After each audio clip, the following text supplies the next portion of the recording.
APU. American Public University is proud to present The Everyday Scholar.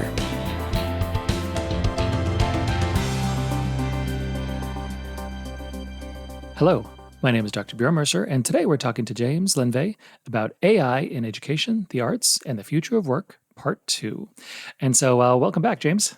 Hi, Bjorn. Thanks for having me again. It's always great to be here and always a pleasure. Yeah, definitely. You know, this is a great conversation because AI has been a topic for a long time, but I think actual AI products are relatively new. As of 2023, there are a flood of new AI products. So it's very interesting to see what's going on. And so the first question, honestly, which applies to education, the arts, and just for all of our jobs, is AI generative or is it just mimicry? This is a great question, something that is probably still largely debated, although I guess it depends on who you ask in the field of development. We are using the language of generative with ChatGPT, right? But there are questions as to whether it's just compiling, like these large language models, just compiling and kind of piecing together words based on predictions, the algorithms there, or if it's doing something more like thinking, if we really have a good handle on what that means exactly. We could just assume that it's just mimicry, I suppose, for the time being. There's already, there's lawsuits already coming down the pike about whether or not it's generating authentic ideas or just piecing together a bunch of other ideas, right, from books or music or wherever, and to what extent that might be plagiarism or even copyright infringement. So that's going to be a really interesting and important sort of even metaphysical question. What is this thing? What is it doing? How is it doing it? And then, of course, how that applies to work, school, entertainment, arts, everything. As of 2023, there have been a host of new AI companies out there that have put out products and are doing amazing things. And AI has been talked about for a long time, of course, but I think this is the first time where we're really seeing it going out to the general public.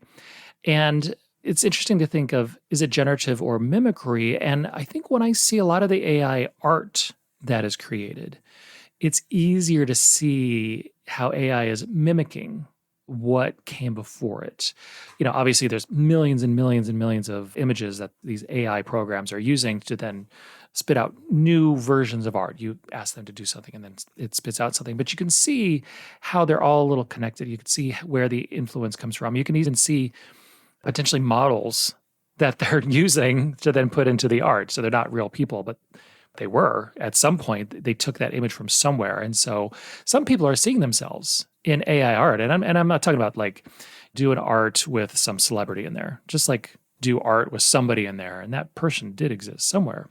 It really is interesting to think of AI as mimicry. And can you explain a little about like the lawsuits, not in depth, but what's happening with that kind of AI mimicry and how that has created some complications with the law? Well, I think you used a really interesting word, which is new.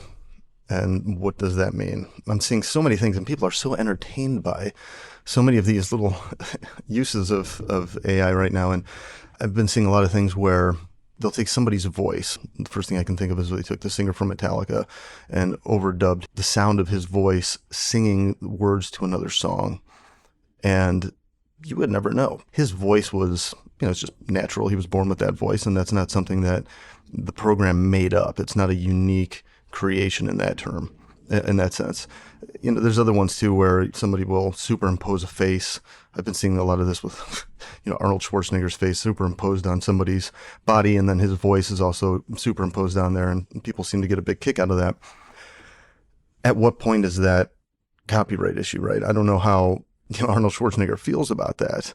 I was actually watching a really interesting Senate hearing on AI on C-SPAN, and one of the witnesses said, when we talk about financial fraud, for example, there's some heavy consequences for that. And so part of the discussion in that hearing was, can we set up laws and rules such that there will be enough punitive consequences that people will reel in the use of this?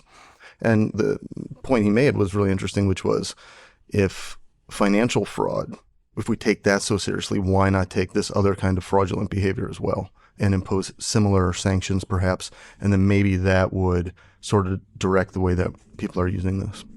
Yeah, and those are great examples. It makes me even think, like, I wonder if celebrities or even people with more of a public persona will try to trademark themselves. I mean, I think a lot of celebrities copyrighted and trademarked versus, different aspects, but if they just trademark themselves. So in the future, like if those Arnold Schwarzenegger things went out and if they're just for fun, yeah, who cares? But if then people are trying to make money off of it and not asking permission from the estate of Arnold Schwarzenegger that has a trademark on him, then they could sue because, yeah, it's Arnold. We all know it's Arnold. And if somebody is potentially making money, then that's where a lot of the issues really come in. And when I think of generative versus mimicry, it does seem like it's only a matter of time before there's certain aspects of AI being generative where it is coming up with some original ideas. I think that's a fine line because even as humans, even our original ideas have sometimes already been created 100 times over by the time we get to them. Yeah, there's all these kinds of ideas coming down the pipe and we're picking things out and we maybe never have really completely new, authentic ideas. But I also wanted to back up to something you said earlier when we were talking about copywriting. And one of the concerns also from that Senate hearing I was watching was how this can be used to manipulate public opinion in politics and when elections come along. So it's one thing to mimic or to make some kind of fraudulent bit with Arnold Schwarzenegger, but what if that is the same thing's being done with a presidential candidate? And now somebody doesn't know the difference, and you can't tell real from fake. The power to influence the public is so great, and a lot of the senators who were speaking were very concerned about this, and I think rightly so. So whether it's mimicry or generative in that sense, it may not matter as far as that stuff goes, but the generative aspect is going to still be important. But just the mimicry aspect, as far as those things go, is something really concerning. And I agree. And not to say this already, but if we can take one thing from this podcast is that everybody should watch more C-SPAN. And so this transitions actually next to what is the role of AI in education? Is it a tool? Is it something else? I think faculty and administration in education are looking at AI more hesitantly, but I think students are fully embracing it. And instead of being a combative relationship, how can it be a tool? So I just had this week a group of essays come in for one of my classes. And we are now running all of our essays through this Turnitin system. The point of it is to check for plagiarism. So it runs an essay through, a background check basically of a bunch of other hundreds of thousands, millions of similar products, I suppose, to see if there's enough matching that it could be considered plagiarism. And it'll spit back a number, 25% match. Turnitin has now added a feature where it's checking for AI-generated material. So there was a student who had a 100% match. And we were talking back and forth about it. I don't want to say too much about it, but one of the questions that's come up, and it's come up with other students as well, is can I use something like Grammarly as a tool to help me? It's not writing for me. It's not even mimicking anything. It's just taking what I wrote and making it better, mechanically and even stylistically better. And one of the questions was whether Turnitin is identifying Grammarly's corrections or edits as AI. Now, I went in and I was looking at some of Turnitin's material. They claim no, that it does not pick up changes made by programs like Grammarly, and it only succeeds at detecting generate text that was derived from some kind of generative program. How it does that, I'm not sure. But yes, to your point, students are picking up on this, and they're, why not? Even if it's not a tool, even if it's doing the work for you, what are the ethical constraints that students have that are going to keep them from using something like that? Something that we can build into curriculum, and even as so-called teachable moments to say, hey, if we're talking about ethics, should we be using this or should you be doing your own work? And it's kind of snowballed even just over the last 6 months into a lot of questions. And I think these questions are valid, and they're questions that need to be had, and they need to be had amongst students and faculty. When I look at AI, I see it as a tool. So in the perfect case scenario, a student would be like, I have a paper that's coming up and it's, say, on Nietzsche. I always like saying Nietzsche because he's fun to say. So you go into an AI product and you say, can I have an outline? So Nietzsche outline, hit various things, and it spits out an outline. That's a great thing to have. It helps you focus your ideas. Now, if you say, Nietzsche, write a paper for me, and then you take that paper and you submit it, to me, that is 100% fraud because you didn't do it. A computer did it. But a tool to help organize your thoughts, a tool to help brainstorm, that's pretty wonderful. Of course, the concern is how many students will try to take the shortcut. Now, with that said, how many students have always tried to take a shortcut? So I think it doesn't create a new problem. It just makes an old problem in a different way, if that makes sense. No, it definitely does. This has always been an issue, of course, cheating of one form or another, and this is just a new modality. The real concern here is how easy it is. In seconds, a student can have a paper drawn up for them on their phone with a really convenient copy function and just paste it right in, and you can write a paper that would maybe normally take you many hours or perhaps days, depending on who you are, and you're doing it in seconds. Now, that sounds great. I'll just quickly insert here that sounds great, but it also comes at the cost of really undermining what we want to do with education here. A lot of people want to incorporate AI, and as you mentioned before, we can draw lines and say, okay, as a tool, that's fine, but no more than that. And so where are we going to draw that line, and then how are we going to enforce it? Really tough. And it really makes me think of critical thinking. So in general, I would say that a lot of people struggle with critical thinking. I'm not saying everyone. We each have our blind spots towards how we critically think in different aspects of our lives. For some, it's healthcare. For some, it's numbers, and it's ethical, various different ways in which we say we struggle with critical thinking. I worry for the student that will try to take the shortcut and I'll say be successful. They get through school and they're able to use AI and have these papers that are essentially written for them, and then they figured out a way how to make it their own. And then you get an adult who has done this. What is their critical thinking? Are they really critically thinking about the information that they are consuming and then spitting out? Or are they potentially just blindly, okay, I have a problem, I'll do it as fast as I can, it looks good enough, here you go. I mean, to me, that could really put individuals at a competitive disadvantage, and they might not even realize it, if that makes sense. No, it does. In a disadvantage in a number of ways. If AI is going to do what the promise has been, that it can think, that it can be even superhuman. We have access to a program that can allow it to do our thinking for us. What does critical thinking become? What does that mean? It's just kind of a term that, I have a tool to do that for me. And I was thinking about this also in terms of how we have used tools and now how these are kind of coming online for other professions and just the internet in general. I mean, some of the tools that we had up front already started doing, I suppose, some of the critical thinking for us. Like, for example, real estate agents used to do a lot of the manual heavy lifting of finding homes and tailoring search to what a client is looking for. And now you just type in your parameters in Zillow and it's done. That's nice, but do we really want to offload too much of that work? Because it's exercise for our minds ultimately, right? What's going to happen if we're not using those capabilities and we delegate all that work to a program? I'm not sure where that leaves us, but that's, I think, an interesting concern, something to maybe think about. There's just so much that we could talk about about this. But for now, we're actually going to take a break, and we'll be right back after a short moment. At American Public University, we believe quality education must be more affordable. That's why, as a leader in online higher education, we focus on minimizing costs and maximizing return on learner investment.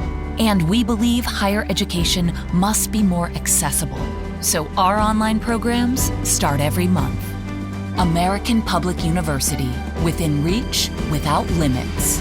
Learn more at americanpublicu.com. And we're back with James Lenve.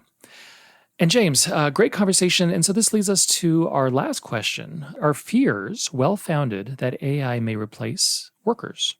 Perhaps, but as we were just talking about, with some of the technological tools that we've had, like Zillow or tax prep software, or finding hotels, and do we need travel agents to do that? Even these apps like Duolingo that can teach you a language. Okay, now does that mean all of a sudden we don't need language instructors?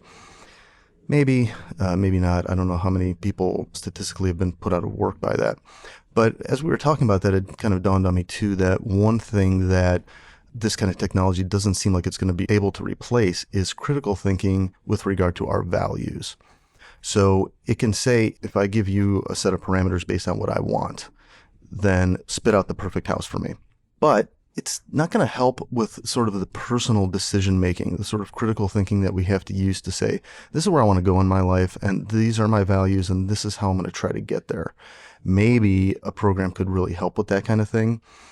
But I think that the world of values and the world of numbers and data and getting from one place to another in a procedural way are very different. And the latter is something that clearly this mimicking AI can do. But when we're talking about getting from one place to another in our lives and the critical thinking that we apply in that sense, I'm skeptical as to what it can do, if that makes sense. To me, there's certain industries that are at risk for AI, such as tax prep, certain accounting, cars and trucks eventually. Right. I was thinking about that as well in terms of just mechanics. It's been a long time now that when you take your car in to get it diagnosed for a problem, what do? They plug in that ODI sensor. So we already have machines doing that, and we have for a long time. Now, does that really eat away at the opportunity and the need for a mechanic to utilize critical thinking, troubleshooting? Maybe, to some degree. I guess the difference there is that cars are so sophisticated now that you couldn't really diagnose a problem with the computer if you really wanted to. How time consuming would that be? So it's maybe an effect of the complicated technology itself. It's not just coming in and replacing what mechanics normally did. It's something that needs to be done because of the advance of the technology. That's part of the job now. From a workplace and economic perspective, it's very interesting. It is. It also makes me think of healthcare when they are reading reports or MRIs or X-rays. If you put it through, say, an AI that has a database of everyone that's ever existed and comparing it to everybody your age, everybody your ethnicity, humans can't replace that. And so the computer will do the analysis and spit out what it thinks it sees, and then a human would then look at it. To me, that's an absolutely wonderful way of blending AI computer learning with humans. And at the same time, even if you start having like little robots that can go around and do the basics of healthcare, of just like your initial screening, that's not a bad thing either, because in healthcare, I mean, especially after COVID, nurses are extremely worn thin.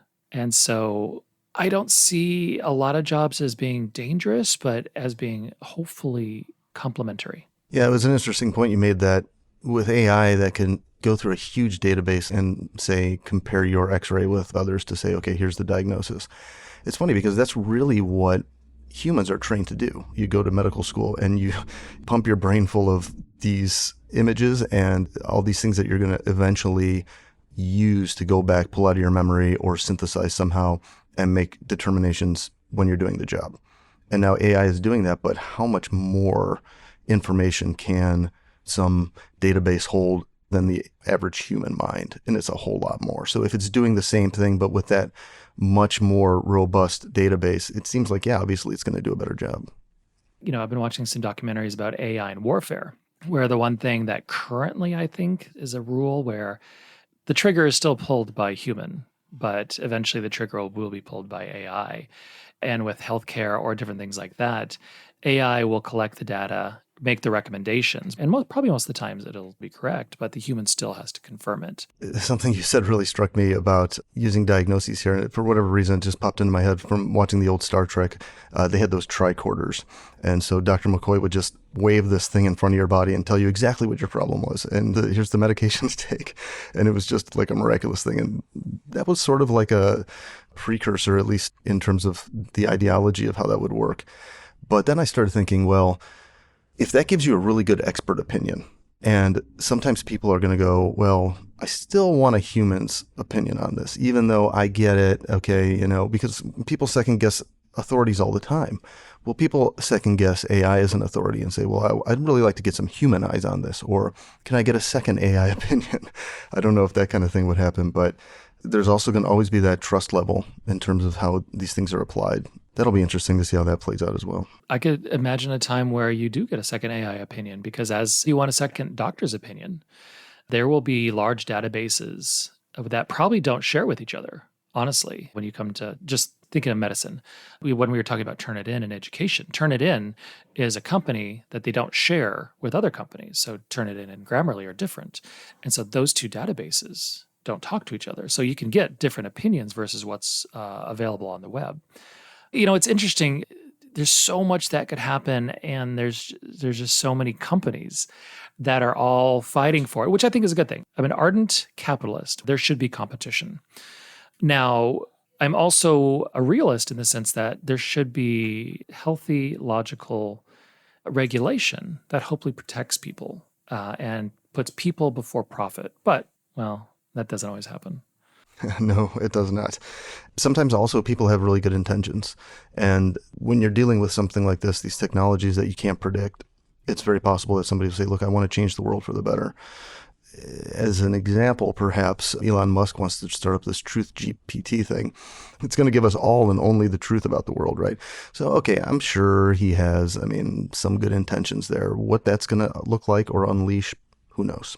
We've talked about the truth before. What is the truth and from what perspective? And history is not so clean in the sense that an event occurs and the absolute facts are recorded unbiased. When events occur, facts are recorded, but you don't know who records those facts. And so many aspects of everything in this world are open to interpretation. I would say that just from its premise is idealistic, which is wonderful, but is also flawed, because then the truth is how you program it. I'm going to come back to this again, that Senate hearing I was watching. One of the witnesses was the CEO of an AI company, the name of which is slipping me. But he kept talking about how we're teaching the AI to do things in a certain way. We're teaching it to do things in an ethical way. And the senators were I don't think they really pressed him on that question enough. Training, what does that mean? How do you train it to follow certain rules? Is that something you can actually do?